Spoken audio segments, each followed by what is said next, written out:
This podcast is a member of the Place to Be Nation family. Visit us at placetobenation.com, the only place to be in your pop culture world.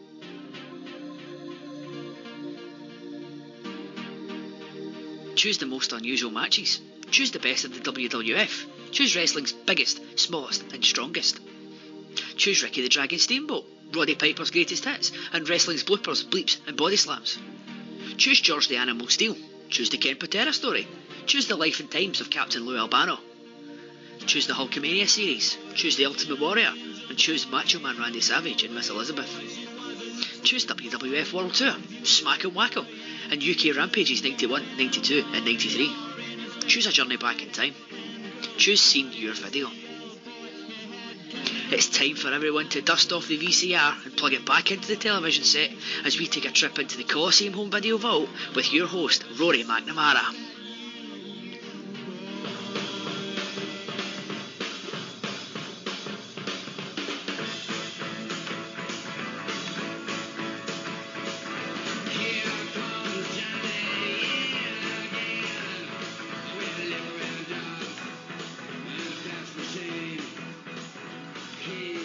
Place to Be Nation.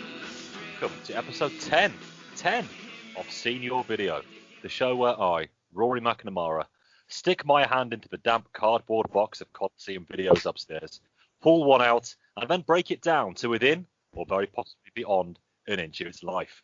However, it is impossible to perform such an undertaking alone, so joining me today, a first-timer on the Seen Your Video settee, a bit of an inside job once more, it must be said. Somebody who I do hope you have heard on the Wrestling 20 Years Ago podcast over the last year or so. And that is my friend, Mr. Daniel DeWitt. Dan, welcome to the Place to Be Nation Network. Thank you, Rory. Thanks for bringing me on for this. Looking forward to it. As I mentioned when we were sort of talking about this, spent the last sort of year watching a lot of WCW 2000 with yourself and Eric. So it's nice to look at something a little bit different. Always good to talk about wrestling. I think you definitely deserved something a bit different, let's say, to put it diplomatically, than WCW 2000, my friend. So hopefully this will be a bit more suited to you. We will tell the Wrestle Craze youngsters what video we are looking at today in just a few minutes. But for now, as this is your first time on the network, why don't you introduce yourself, Dan? Why don't you tell the listeners, give them a bit of a background into your own wrestling fandom, some of your favourite things, your thoughts on the current product, anything you want, really. The floor is yours, my man. Right, thank you. Hello all. My name is Daniel. I've been a wrestling fan. I was just thinking of this earlier, actually going back to probably 91, 92. So my introduction to wrestling was through a neighbour of mine who's a couple of years older than me. He had sort of figures and videos and stuff, and it was at the time when WCW was on ITV. Ah, yes. So that was my sort of introduction to it. But then the videos he had were mainly WWF, so it's kind of an odd mix of watching both products at the same time, really. But him being a bit older, he sort of explained to me that there was two sort of wrestling programs that was on, so that's helped with that sort of initial confusion. But yeah, so I've never sort of really had a big break sort of since then. So yeah, I mean, what am I looking at? Just coming up to nearly 30 years. A fan, which is insane, really, to think how much wrestling I must have watched in that sort of time. But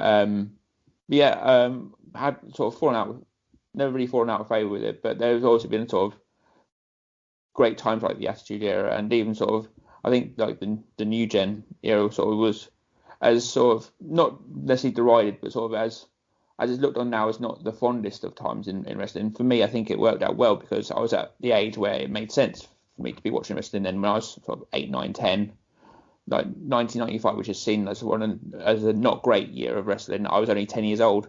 So all the colourful characters and stuff perfectly fit in with what I was watching. So unlike some others who are possibly older than me, who dipped away at that time, I carried on watching up until today. And today's product is, in some ways, as good as it's ever been in terms of the in-ring work, but I do miss some of the characters and sort of longer form storylines that I suppose I was used to growing up. But considering the past year that we've had globally, I think wrestling's doing quite well for itself, in all honesty. I think it really is, and I think wrestling as a whole deserves a massive amount of credit for keeping going. You can ask questions about WWE applying, if that's the right word, to be seen as an essential service slash product. But as a whole, I think pro wrestling has done a fine job of keeping things going. As long as safety should always be paramount, and we've heard some stories from all promotions that might not always be held 100% watertight, but as long as it can be and is continuing to be so, and sadly the way things are going, we're going to be here for a few months yet. Not that I want to be a prophet of doom on a show like this, but I fear that 2021 might not be too dissimilar to 2020 in that regard. So it might be something we need to get used to, but I think all companies should pat themselves on the back, maybe after a little bit of a pause, but on the whole, I'm quite positive towards the fact that wrestling is still a thing. And to be honest, I do think we all need the release and the escape in times such as these. And one more question, Dan, you briefly touched on it there, and Coliseum Video is the name of the game on this show. If you started watching in the early 90s, right in the wheelhouse for quite a bunch of releases, I would say. So did you collect any Coliseum videos? Were you a renter? Any that stick in your mind specifically? No, I was quite the avid collector, and again, sort of thinking about this before coming on today, I was sort of going back in my mind, and I think it wouldn't be overestimate too much to say I could have had at one time upwards of 100 videos. I think. Oh.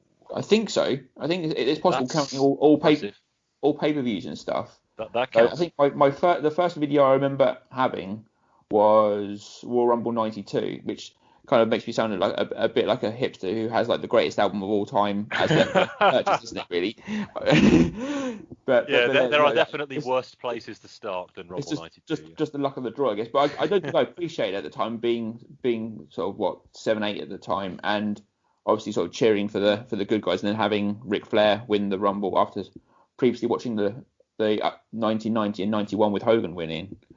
Although not massive, being like a massive full-on Hogan fan, I don't really remember being that much of a Hogan fan, but he was the big hero at the time, so naturally I still wanted him to win more so than someone like Flair then. But then going back and realising how lucky I was to have such a great Royal Rumble in my collection that early on was lucky. Then from there it was a case of just the video shops near me happened to have a lot of Silvervision videos available, so maybe sort of once a month or so through pocket money or birthdays and Christmases, I would always get sort of a good handful a year. And then when it came a bit further along and reading WWF magazine, I was able to get the mail order things through. I think it was called Mega Mail through Silvervision. Oh yes. And they had, and I think it was originally possibly like a thing in the magazine that you cut out and sort of send off an order for, and then from there you're on their mailing list, and they sent out the Mega Mail list was basically had a list of pretty much every single Silvervision release, and then a list of prices and whatnot, and you just sort of ticked off what one you wanted, and then sent that back, and then with a check or postal order or whatever, and then you got the video in about a week or so later. So having that meant that's how my collection got to the height it did, because I had a list of every single WWF video available, and I would just sort of tick off and work through and sort of build a collection that way. So while I didn't really have Sky too much growing up, I was able to sort of keep relatively up to date, or then go back and backfill quite quickly, really. It's taken until episode 10 for Mega Mail to be referenced on this show, so that's just not good enough. So thank you, Dan. Sense has finally prevailed at this point. Great. So, on that bombshell, will you tell the wrestle-crazed youngsters what tape we are looking at today, and was this one in your Mega Mail collection? See, now I don't watching it for this show. I don't recall having it, because I don't really remember much of what was on this tape, and I like to think my memory's still reasonably good in terms of like the wrestling I've seen and whatnot. So I don't think I did have this one, but I think I had one similar to it. So the tape I've picked for us to go through today is the original Supertape from, I think it was out in 1990, but it mainly references matches from 88 and 89, I think. Correct. When the home video classics section on the network first became available, which I want to say was 3 years ago now, yes, the very first one I watched, for some inexplicable reason, was Supertape 2. And yes, I will go back and watch it again to re-review it at some point in the future, dear listener, don't worry. But for some reason I skipped out Supertape. I'd never previously seen it. So this was the first time I had ever seen this particular video. And therefore, the very first time I had seen a rather big match that we will get to in due course.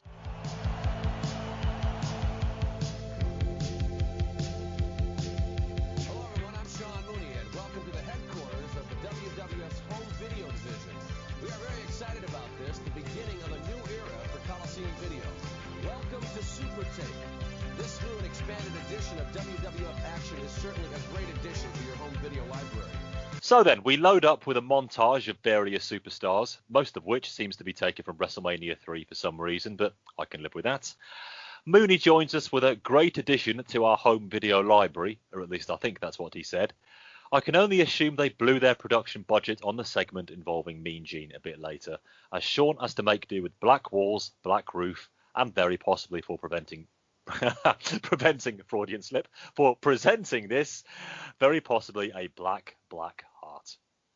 However, we kick off with our fan favourite match. One Matthew Mello requested a real physical matchup between Ronnie Garvin and Mr. Perfect. Okay, I'm on board with this one.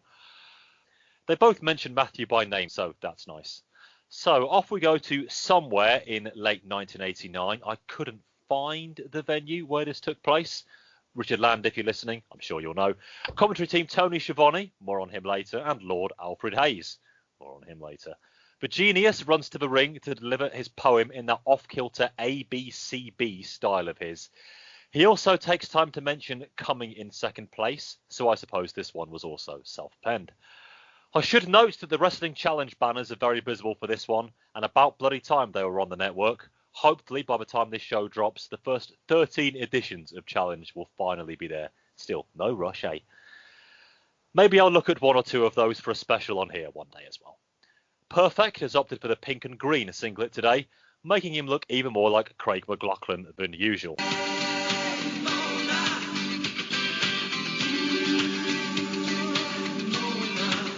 Hey, Mona. Neither combatant give much quarter in the early going, allowing time for Alfred to incorrectly use the word indomitable. Garvin then strikes out of nowhere with a flurry of slams and a big shot right to the noggin. Perfect needs a breather after that.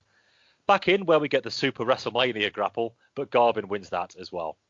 Another punch sees Hennig take a tumble over the top rope. I'm liking what they're going for here. Perfect tries for the third time, but quickly scrabbles back outside. Garvin is being made to look like a threat, and I think that's the way to go. Top wrist lock battle, that's something we should see more of these days. They are very evenly matched here until Perfect grabs himself some follicles. He turns it into a headlock, but the hair is still tightly held, then a shot or two right to the chest and jaw. He lays in some stiff looking shots, and this one has got a bit of needle. Face rake by Ronnie to get himself back in the match, and then a no-nonsense headbutt. Crowder with him as he gets off another one, then a lovely jackknife roll-up for a count of 2. Perfect tries a sunset flip, but Garvin blocks with a good old fist, then a standing splash for 2. The Garvin stomp, and yes, I typed that in capital letters, is next. And now the reverse figure of 4 leg lock. I think that name needs a bit of work. He has some time to think about that as Perfect kicks him off. Hennig neck snap, always a pleasure, then again lays in the shots hard to the back of the neck, does Perfect. Now we get a proper chopped battle in the centre of the ring, and I love it. And there's a sleeper by the rugged one. Oddly, Garvin uses it as the setup for a cover. I suppose in Ronnie's head it is always Royal Rumble 1990. But Perfect gets his foot on the ropes before the 3 count. Hennig takes a trip to the turnbuckles in a corner for a 10, but he can still kick out from a Garvin roll-up attempt. Then we get a double down after they both run the ropes. Both men get up at the same time, and Garvin strikes first with the inside cradle, but Perfect reverses and brilliantly managed to disguise any hold of the tights he may have had, retaining his undefeated record. Ronnie gives him an early receipt straight after the bell. Dan, no quarter asked or given in this one, and what a start to the tape. Yeah, a really good start. When I saw that was the opening match, Garvin versus Perfect, I had an idea in my head what I sort of wanted it and hoped it would be, and I think it sort of met those expectations. Certainly, it wasn't by any means absolute sort of barn-burning sort of 5-star classic, but it was really, really good. Great sort of technically sound match, and Perfect bumping and selling like he does. Garvin with his sort of decent sort of brawling, hard-hitting sort of brawling style. Yeah, great way to start a video. I think if this is sort of how the rest of the tape would play out, then great. But yeah, good way to start it, certainly. Is time finally starting being kind to Ronnie Garvin?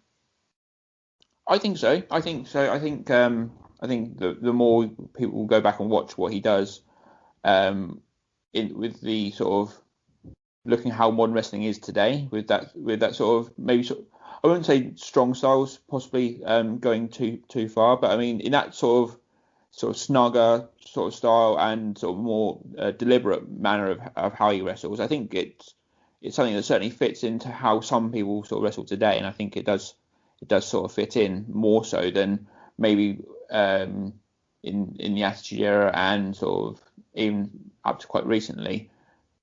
What we were getting shown on our TVs then wouldn't match with what Garvin was showing us. But I think if you put someone like Garvin in a promotion today, I think you definitely have an audience.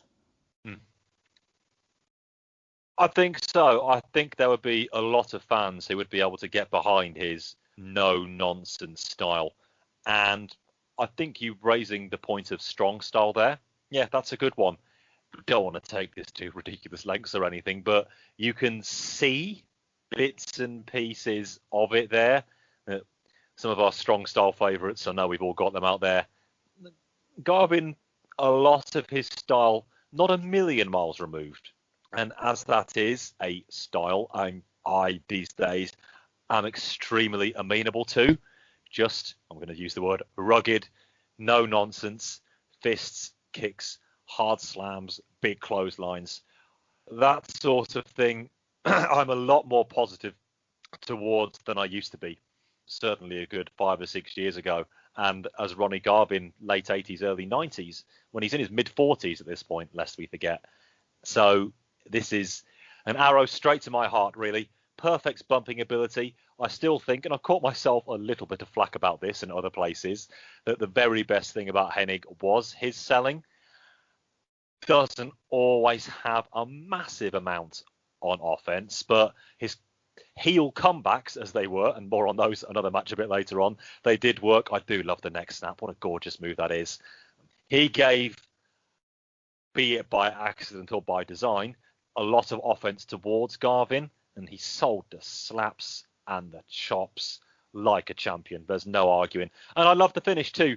It would have been very easy for somebody who, with Rumble 90 coming up or not, still fairly low on the totem pole, just to eat a perfect plex here, like dear old Terry Taylor did at SummerSlam 89. But it seemed like a very respectful finish, that Garvin was just caught going for an inside cradle. Perfect enough now to switch it back, hold the tights without nobody realising.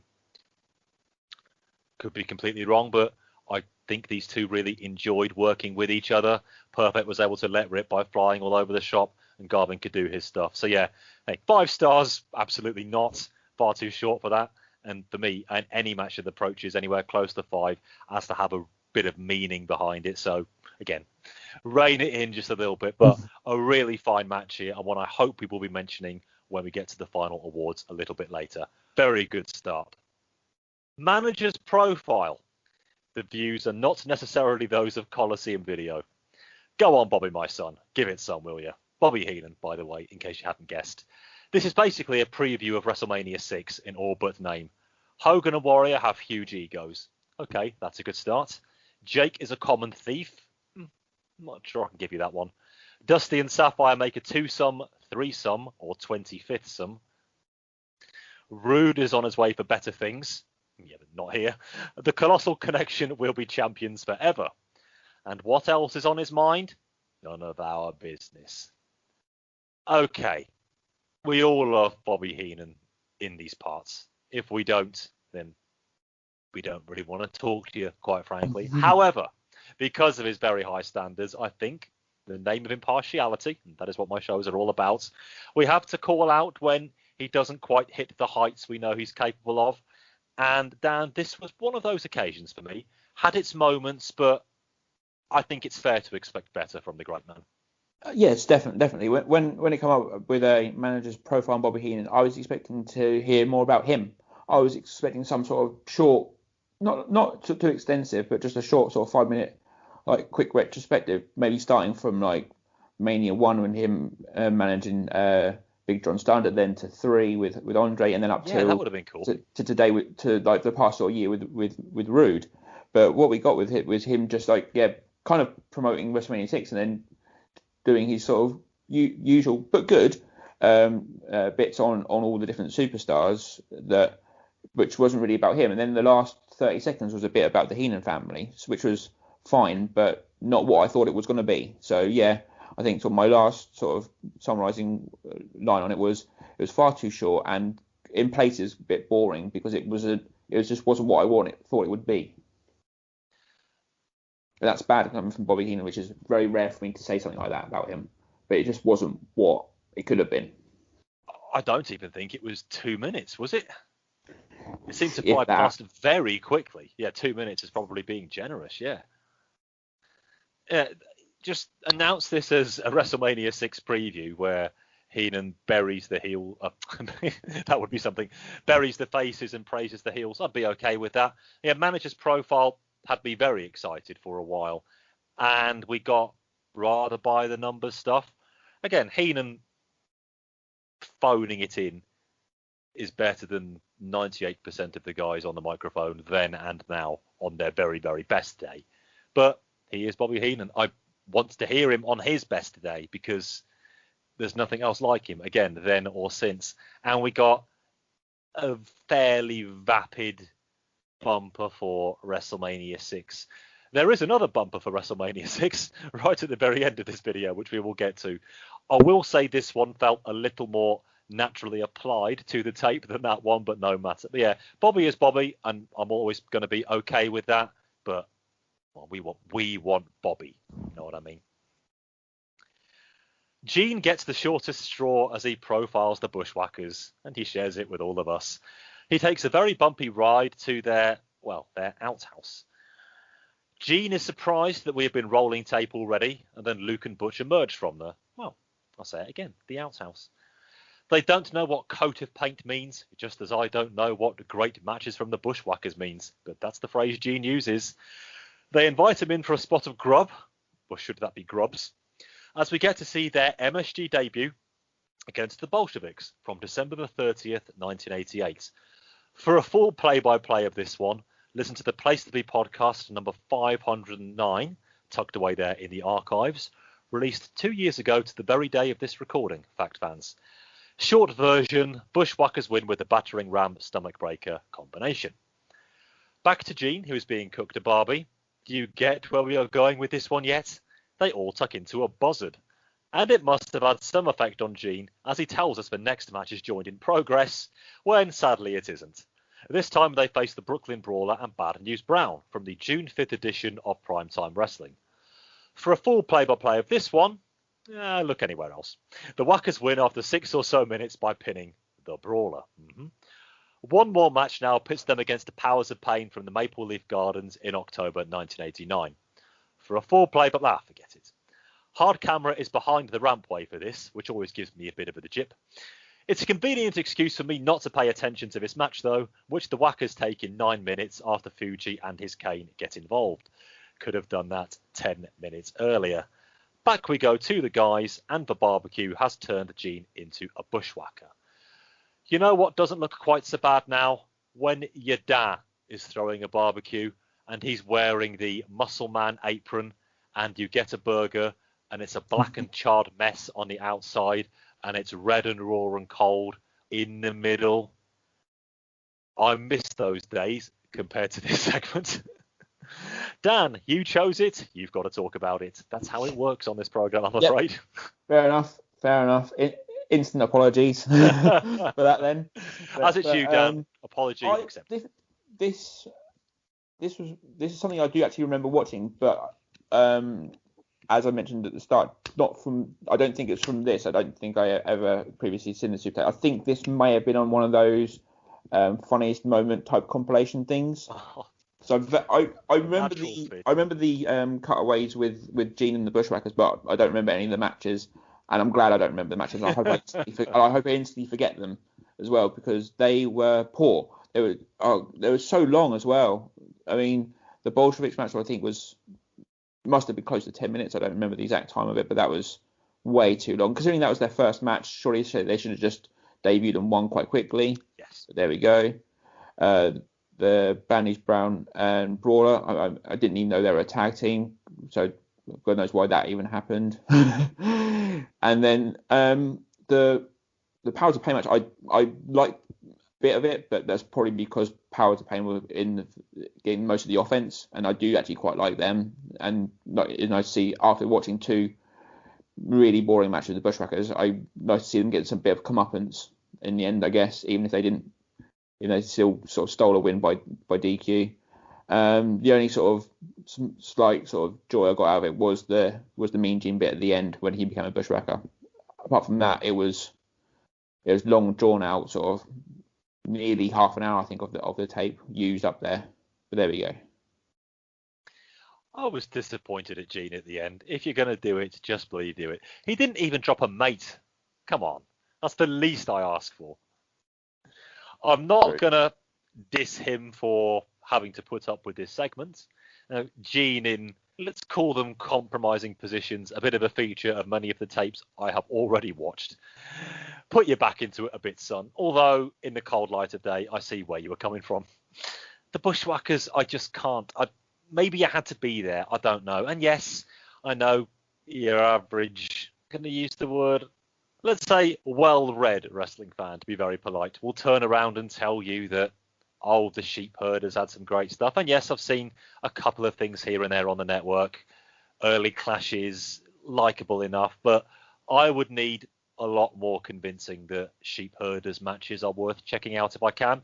Do let me know if you're listening to this, any that can put aside my skepticism that, word of warning, it's going to take a fair bit of doing. Every Bushwhackers match is the same.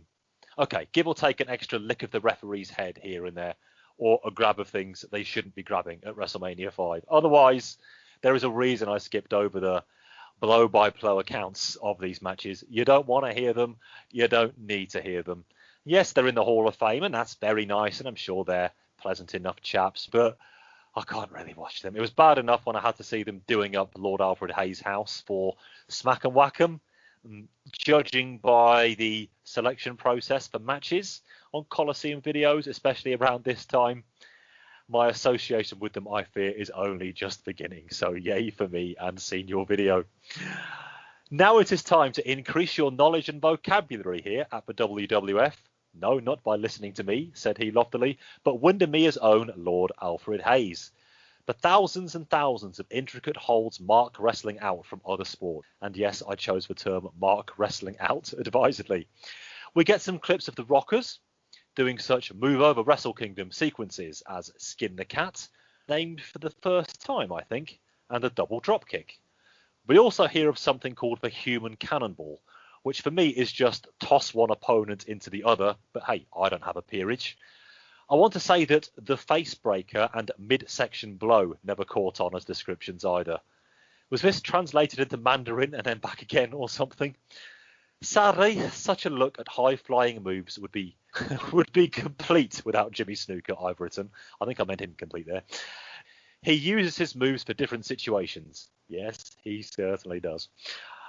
Yeah, we can, looking back from 30 years distance, Dan, we can allow ourselves a small smile at the primitive nature at some of the moves here, although I am now a Rockers fan, let it be said.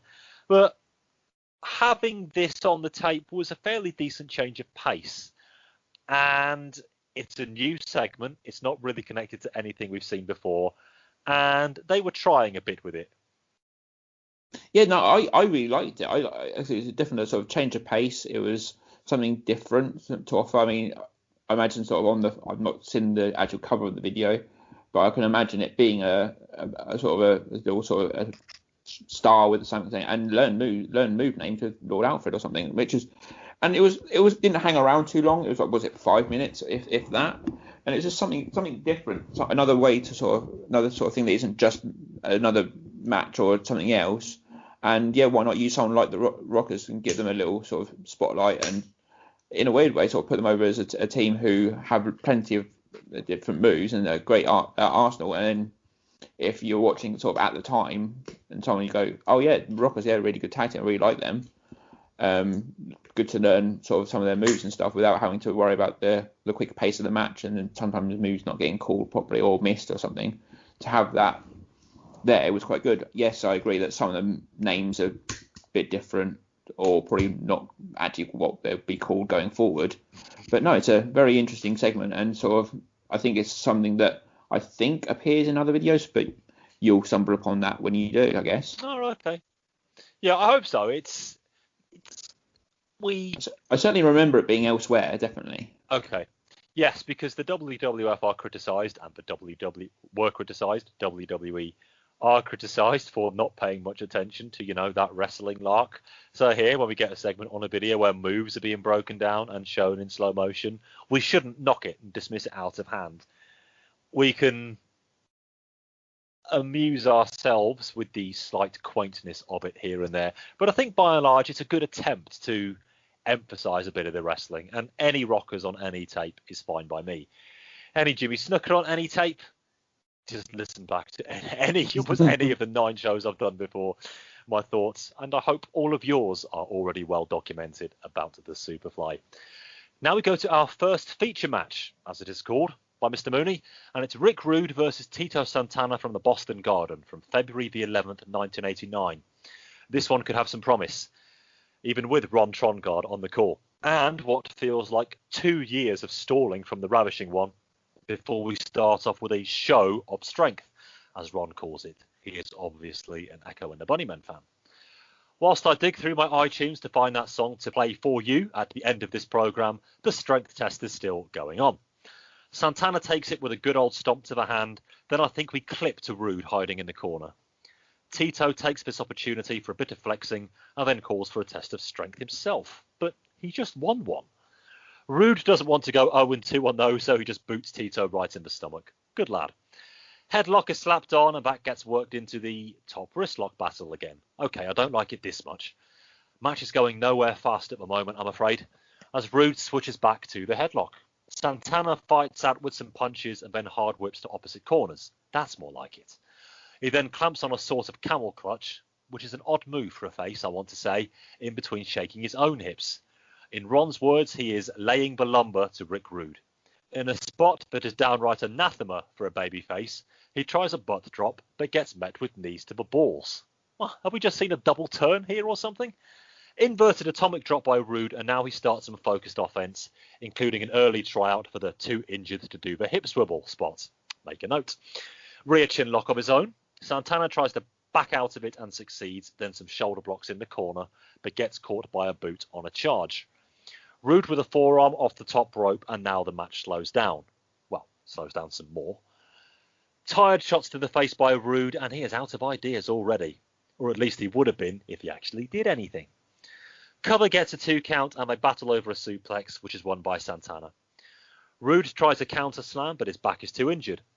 Tito with an inverted atomic drop of his own, and then the good old 10 headshots to the buckle. He calls for the figure of 4, but Rick gets to the ropes with consummate ease, all told. He escapes outside, but Tito follows him with a shot to the back, and now a sunset flip attempt. But obvs, Rude holds onto the ropes and is able to keep Santana down for the 3 count. Dan, interested on your thoughts on this one. For me, it did pick up a little in the last 4 or 5 minutes, but the ensuing 10 or 11 were a very long 10 or 11. And I take no pleasure in saying that because I'm a fan of both of these fellas. Likewise, my opening sort of first few words before the match started was this could be all right, and my last few words at the end of the match was this was not good. In short summary, while it did pick up towards the end, and that bit at the end was quite good, it was just there was so much delaying and stalling and rest spots to start off. Like you said, it was like good sort of 10 minutes of just virtually nothingness.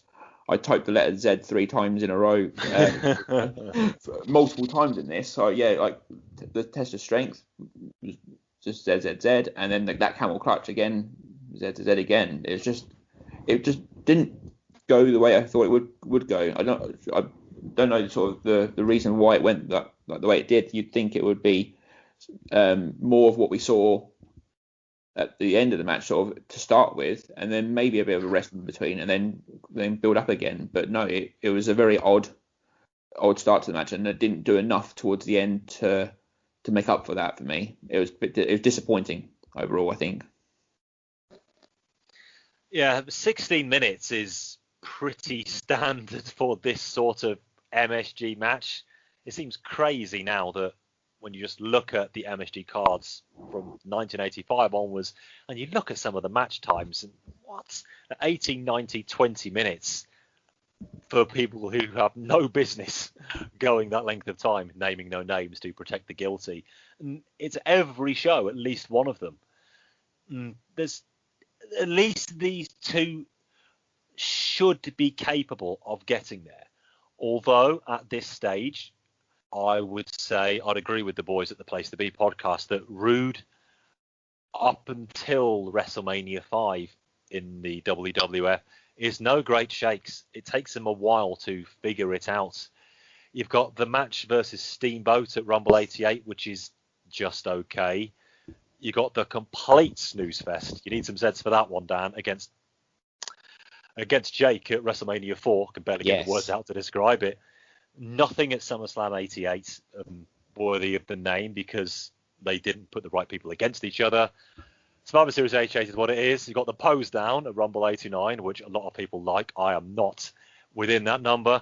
And you've got a lot of MSG matches that if you go back and listen to Place to Be podcast, you'll hear. I don't know if he was being overwhelmed by the character at this point. He didn't know how to equate that with the in-ring work. Whatever it is, it just wasn't happening. And Tito could have got a bit more out of this one himself, I think. But as I said there in my notes, he was virtually working heel, or that's at least how it seemed to me for the first 10 minutes, which was truly bizarre. I'd have no idea what went on there. Did they get the wrong agent notes or something? Truly, truly strange. I think it says a lot that Tito actually played a fairly effective one. And let's face it, there aren't many opportunities to see bad guy Santana out there. So even if it was an unhappy accident, this does at least have some nuisance value for that. But it took so long to get going. The stalling, the test of strengths, the wrist locks that didn't factor into anywhere else in the match at all. They got decent in the last 3 or 4 minutes, but for me, this one was a huge letdown. And a technical point, I'm big fan of Tito, but I really don't like that waggling your legs in the air to try to kick out thing. I'm okay with letting my suspension of disbelief run amok, and that if you are able to sit down on your opponent and hold onto the ropes after they've gone for a sunset flip, that they just can't kick out, that the strength on their chest is too much. I don't need Tito wriggling his knees up and down to show that he can't kick out. I get it.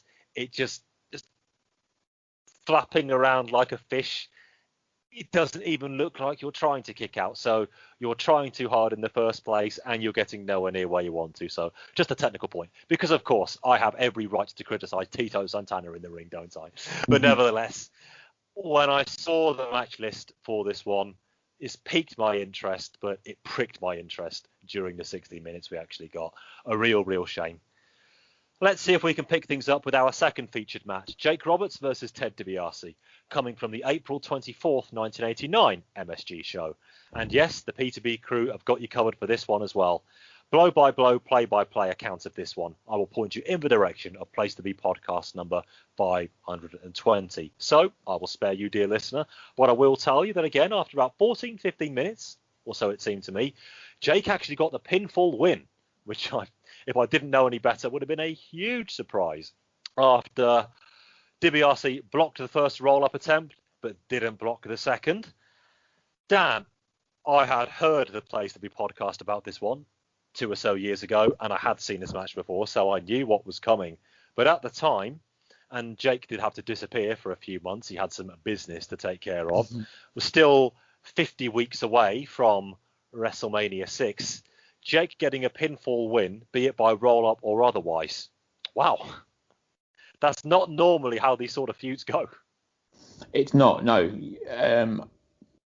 I would have banked on the finish from the previous match, like DiBiase with a roll-up feet on the ropes type situation to win, or Virgil getting involved in some way to win. But no, interesting to see Roberts getting a win here. I guess it's kind of a house show sort of set up, even though it was sort of taped. So it's pretty good for the crowd to see Roberts get a win, and the crowd were really into this, and rightly so. I like this. I think my opening words before starting this match were "Please be good," just based on the last match. We deserved it, yeah. Please, this one be good, and it was. I think it was a good match. I think I've seen them wrestle better matches than these two in their sort of feud, but this was really good. This was still really good, and yeah, I was happy with it. Yeah, again, probably too long for what it was, but as we've just said, you have to expect it at these shows, and I think they just about had enough going within them. You know, Jake, the master of psychology, DiBiase stuff, so smooth and crisp, everything he does, that they were able to keep it just before it started to go over the limit. There certainly was nowhere near, other than the first couple of minutes, as much stalling or dicking around as in the previous match. Again, everything Jake did had such a purpose to it. DiBiase, I don't think he's underrated anymore. He might have been.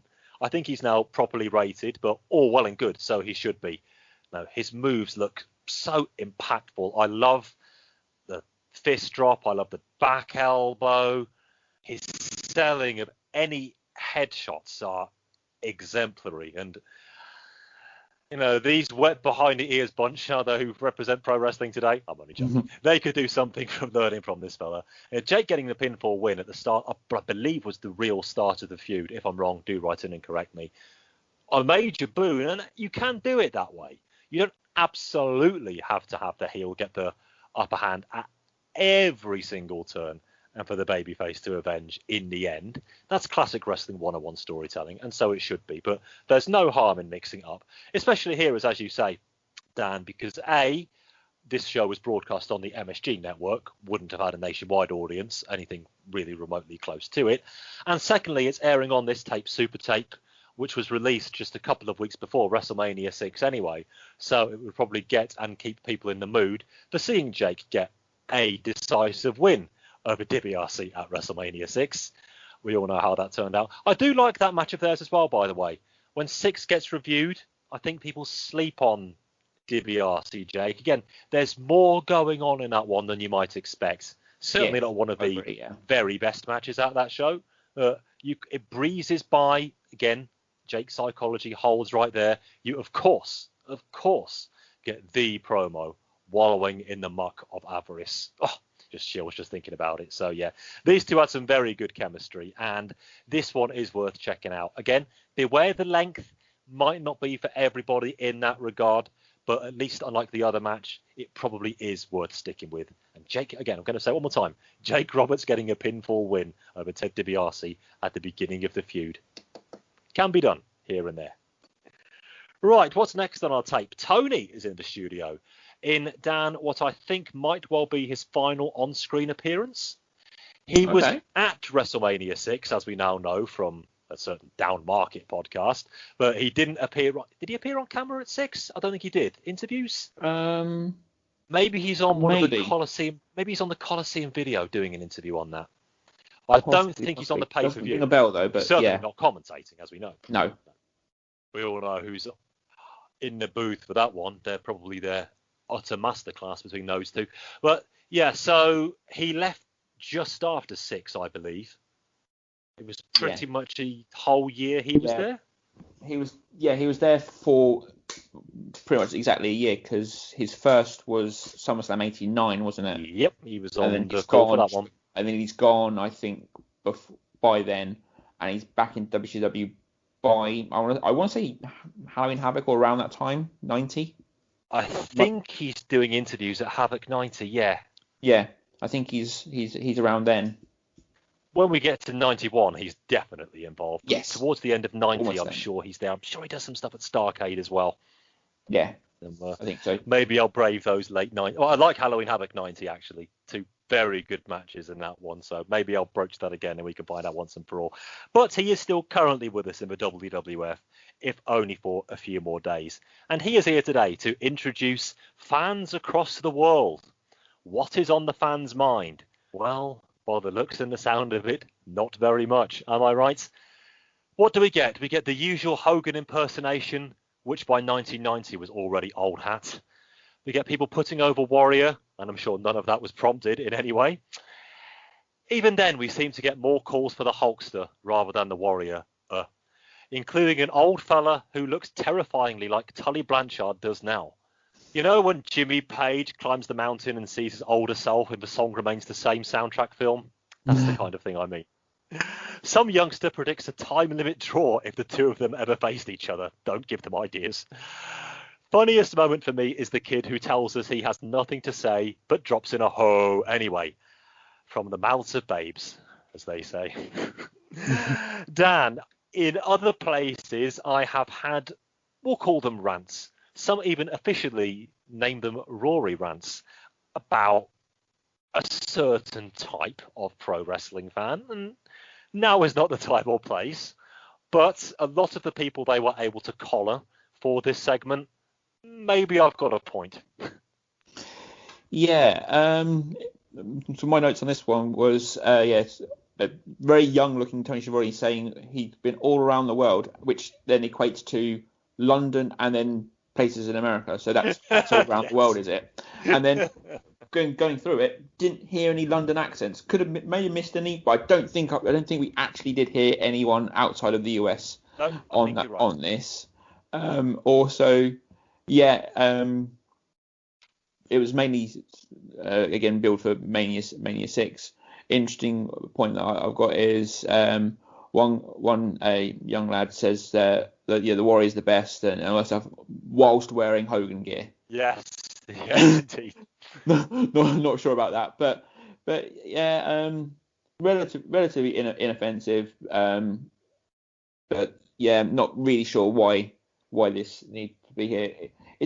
As we go through this, it does seem to be more and more like this was probably released as a sort of primer for Mania 6 in a weird way. Looks that way, doesn't it? Yeah. It came out, I think it was March 23rd was its release date in the States. So if you are watching WrestleMania 6 live, and you've only got a week. Yeah. But again, I'll talk about this at the end, but that is something I do at least like the idea of. They've got a goal in mind for the existence of this tape, and that's good. But interviewing these people, maybe not the best medium for it. They were all enthusiastic enough. And they weren't, best of all, that none of them were called members of the WWE Universe. So small mercies. So now we go to Superstars. So we get some Vince McMahon on this tape at last to see Tugboat make his debut against none other than Iron Mike Sharp. All together now. Oh! Sharp so obviously misses with a drop kick that it is even funny. Also amusing is the attempt to blur out the Superstars of wrestling drapes, which isn't entirely successful. And I've Rory ranted about that before. But one more time, Albert Patterson, please get off your high horse and let us get some proper superstars on the network. Thank you. Vince tries to convince us that Tugboat really does look like a tugboat. I'll tell you what, on his back he wouldn't even make it out of Blackpool Pier. The big fella tries a drop kick of his own. Enough said. Standing splash, and there you go. Dan, at least we got Vince to say, forget about it. But slim pickings otherwise. Yeah, but looking on sort of the positive of this was again supposed to be sort of Tugboat's debut, and it was a squash, unlike the True. really long Bushwhacker debut. This was a quick, is how you do it. short and sweet debut, and I would have actually wouldn't have mind. It would have been nice to actually get a minute or two about Tugboat. Then, if this was his introduction, give us a bit more about him. Then I know it would have been on Superstars, and those watching the TV at the time would have probably got a vignette or two. But why not? Why not before the match have a vignette for Tugboat and then go into his match? That would have been. I think that would have been nice to have. And yeah, the match itself was exactly what it needed to be. I actually quite liked the attempted drop kick by Tugboat. I think it was interesting to see a big man do something like that. That wasn't Earthquake. I think previously that's where I probably would have only seen it before. And I must say, with that big splash for the finish, he actually got some decent high on it, I thought. Unlike Bundy or Akeem, who would simply just fall onto people. That looked like an actually athletic jump to the splash for the win. So, yeah, I thought it was fine for what it was. Ever picking the positives. It got him over, and it got Iron Mike Sharp finally on these shows. It's taken far too long. I love that man. Canada's greatest athlete, and you'd better believe it, brother. I think I'm just burnt, because on the very first senior video, we had to endure a tugboat match.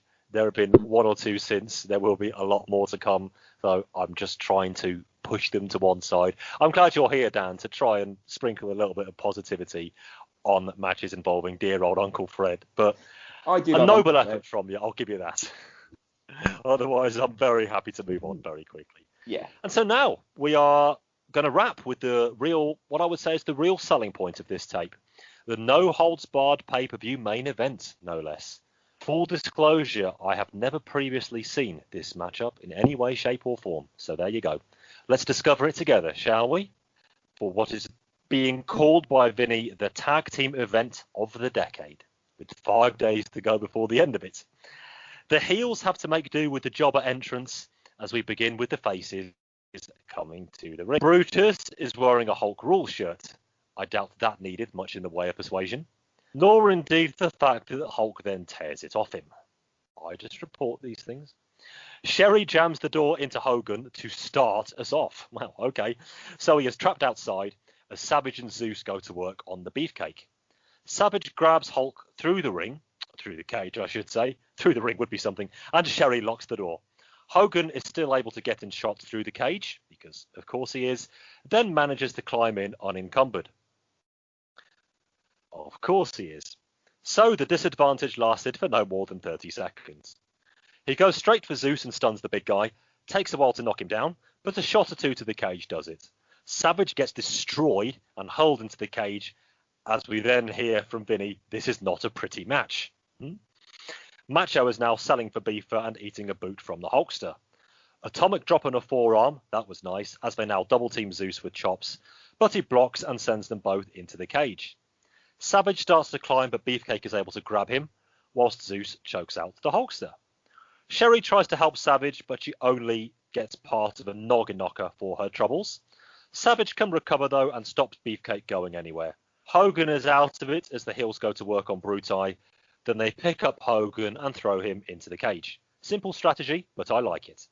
They repeat this on both good guys for a while until Macho calls on Zeus to climb out. But Hogan is up and stops it. Of course he is. Plus a superplex off the cage that looked a little wonky to me. And now all four men are down. Sherry yanks the door open, and that means the ref eats it, and she has a chair with her.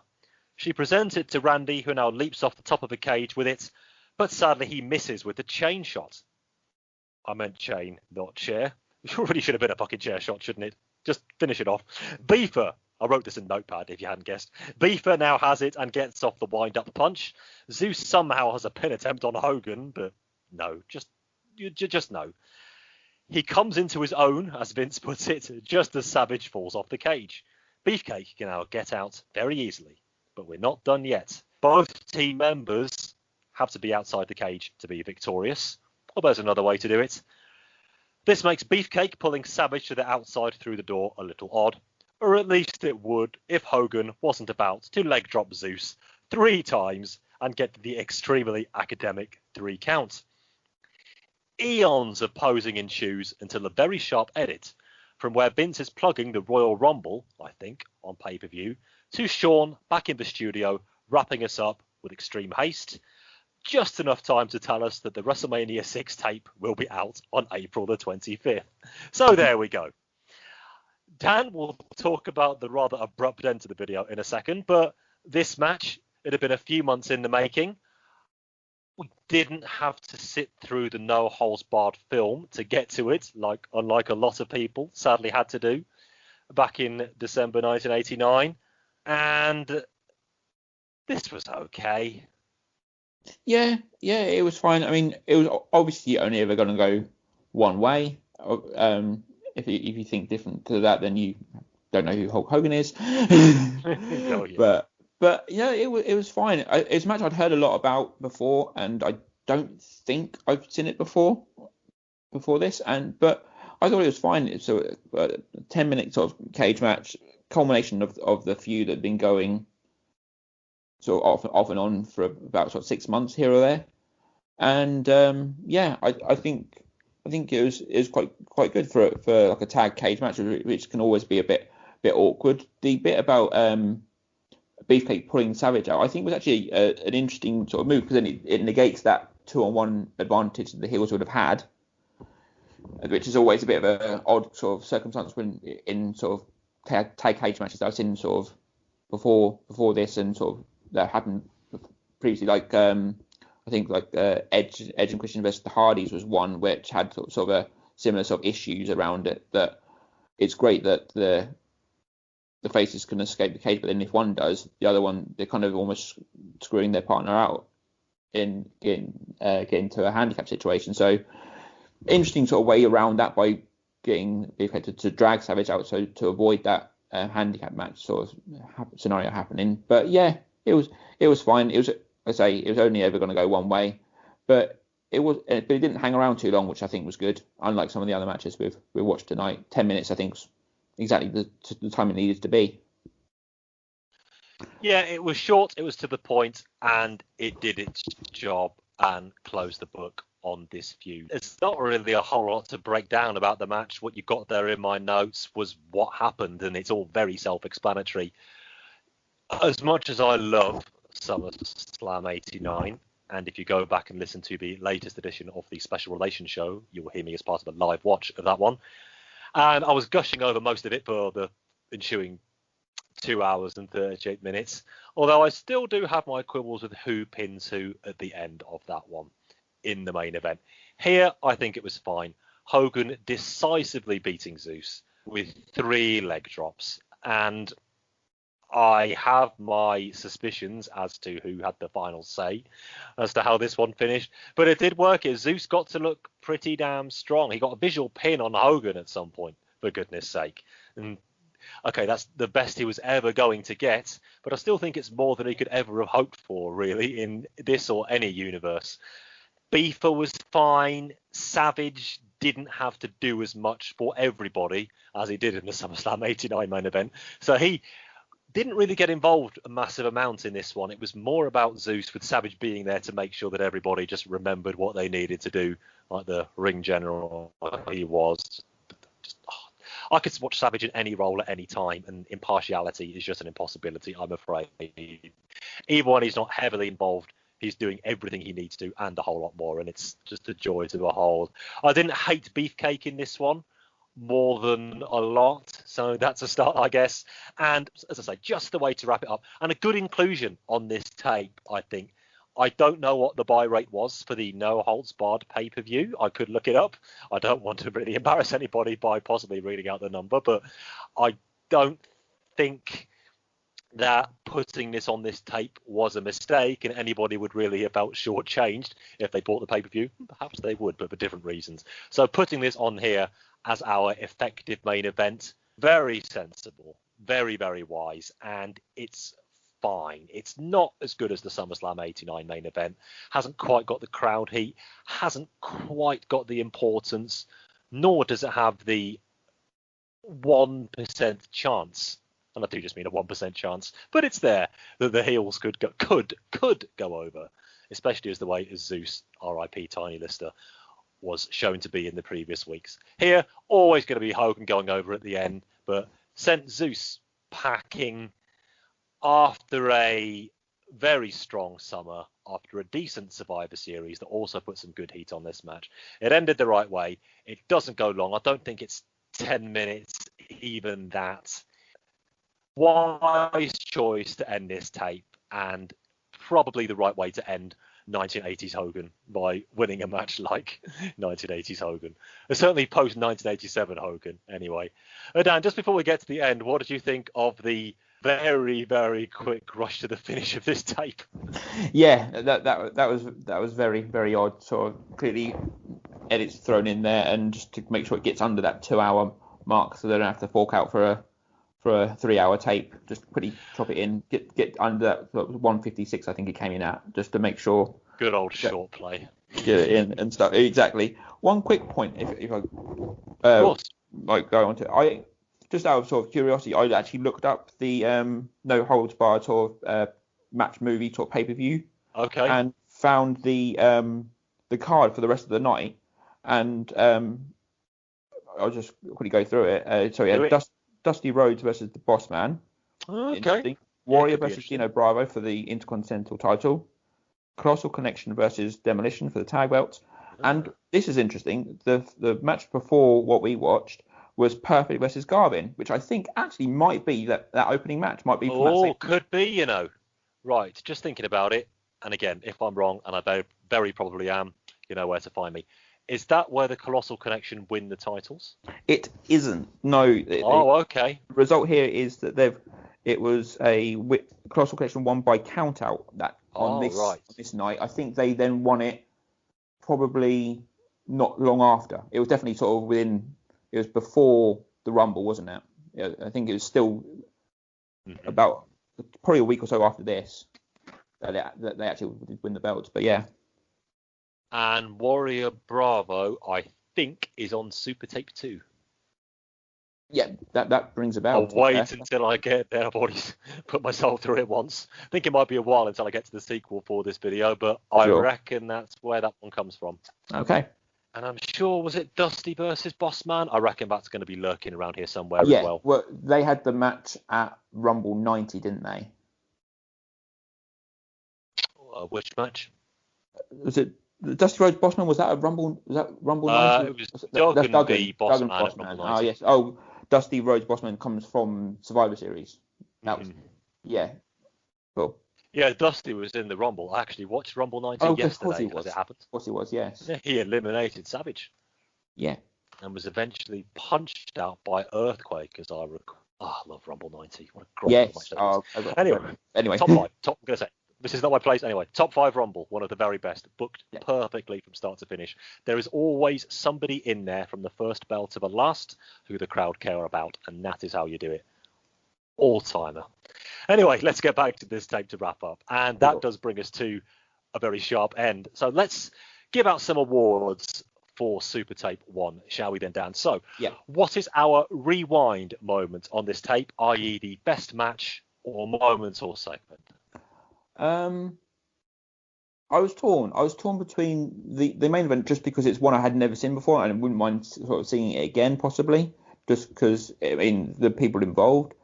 But I think Perfect Garvin sticks out. It was a great way to start the video, and I could watch it again. It was, like you say, Garvin's sort of estimation in terms of what wrestling's like now has gone up, and Perfect's perfect. It is a really good match, and I could happily watch that again. I'm also going to pick the opener between Garvin and Perfect. You're right to bring up our main event. I do think that's something everybody should see at least once. But from a pure match quality perspective, then it was Garvin Perfect for me. Really, really strong stuff.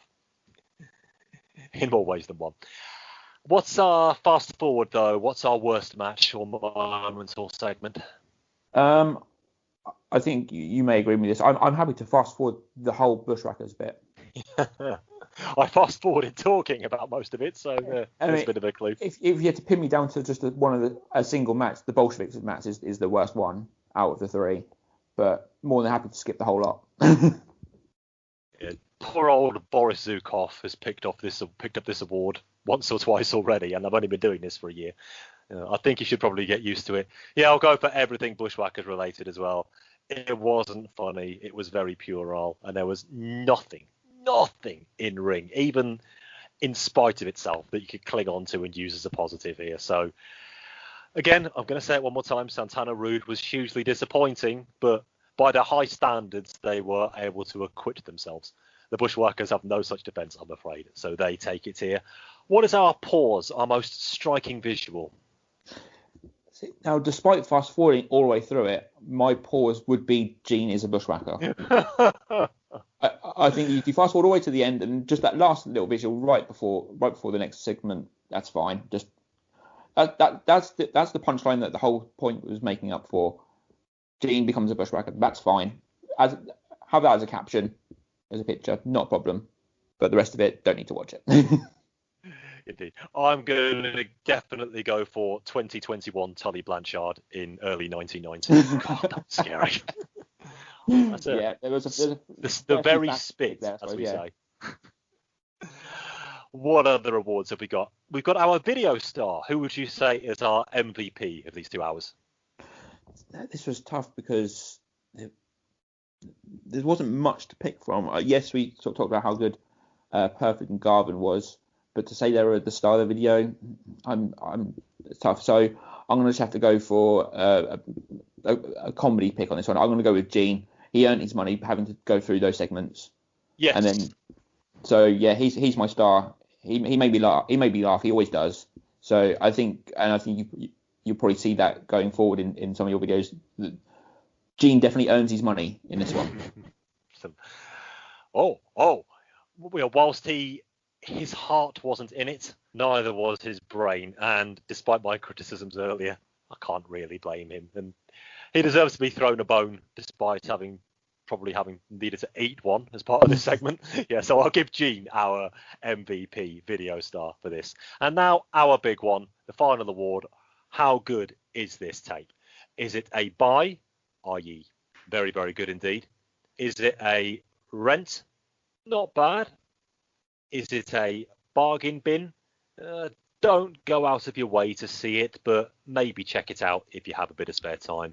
Or is it a wipe, an outright avoid? Dan, where are we going? Initially, I had written down a wipe, but now we've talked about it and gone through it, I'm definitely sort of leaning more towards the bargain bin. I think there's enough on this tape that's worth watching again. The opening and the closer basically are the two things worth watching again. DiBiase Roberts is also sort of a decent watch. The rest you can sort of skip through, to be fair. But yeah, I think if at the time I'd sort of seen it for sort of £5 or whatever, I would have happily picked it up then. I think that's fair. There's enough on it that's worth buying, but I wouldn't go so far as to say it's a good tape. Yeah, it's definitely not in the top tier. It's not a buy. But for me, this one does just, and I mean just, sneak into the rental, our second tier of quality. And I think part of the reason for that is how well this tape was structured. You got your intro at the beginning, you got your first match, you've got your manager profile, which we were disappointed with, but it was still there. So the first match was a fan favourite match, so it's got a reason to exist, at least in this world. You've got your feature matches, you've got your segment, like it or not. You've got piece of the action, which was something a bit different. You've got Tony introducing us to all the fans. Lovely. And you've got the big build up to the main event in that regard. And it felt like a 2-hour magazine show. And that was good. A lot of these tapes, even a lot of the better ones, they're really rather higgledy-piggledy, and matches and segments just pulled out of nowhere with no real rhyme or reason. This one had a focus from start to finish, and that is to its credit. Definitely a tick mark there. A great opener, important closer, noteworthy match for Roberts and DiBiase. Horrible Bushwhacker segments drag it down. Disappointing match between Tito doesn't help, and Tugboats, my thoughts on him are well documented, but this one does have enough going for it. Well structured, well put together, a lot of stuff you could do far worse than check out. So for me, this one is just about, and it's right on the cusp between 2 or 3, but it's a rental for me. So good work, Supertape, all time. And that brings us to the end of this edition of Senior Video. All that remains now is for me to thank Dan DeWitt for joining me. Dan, first, thank you very much for choosing Supertape, and thanks very much for being on this show. It's been great to have you, sir. It's been brilliant. Yeah, I really like this. Going back to sort of my childhood times of watching wrestling, even though this is before I was interested, these were the videos I was kind of watching, and so either I had them or friends did. So to go and watch this era of wrestling again is always fun, and yeah, really great. And yeah, uncovered some matches that I didn't know, wouldn't kind of probably knew exist, but didn't know I liked. Sort of definitely that Perfect Garvin one really sort of stands out now. It's one that I'll hopefully sort of watch sort of something similar of, and maybe go and see some more Garvin around that time. Yeah, that's definitely one of the reasons I'm doing this show, really, because I do think that there's so much good stuff on the network, and I'm far more of a supporter of it than I am a detractor. But I do think that a lot of what we now call the golden era is poorly served on the network for whatever reason. Yes, as I said earlier, we're finally getting some episodes of Challenge. It's taken them long enough. Really, outside of the pay-per-views and Saturday night's main events, and perhaps the prime times, but they're a bit scattershot as well, the home video classic section is the best place to go for a lot of this classic late 80s, very early 90s stuff. And as I didn't really start watching until 96 and had a intentional blind spot towards a lot of this stuff, which I've thankfully got rid of now, then a lot of this I'm discovering it for the first time. And if I can get people on who actually know this stuff quite well, we can get a really good back and forth discussion going. And if I can introduce people to stuff they might otherwise have overlooked, much like myself, then I really am doing my job here. Dan, where can people find you, my man?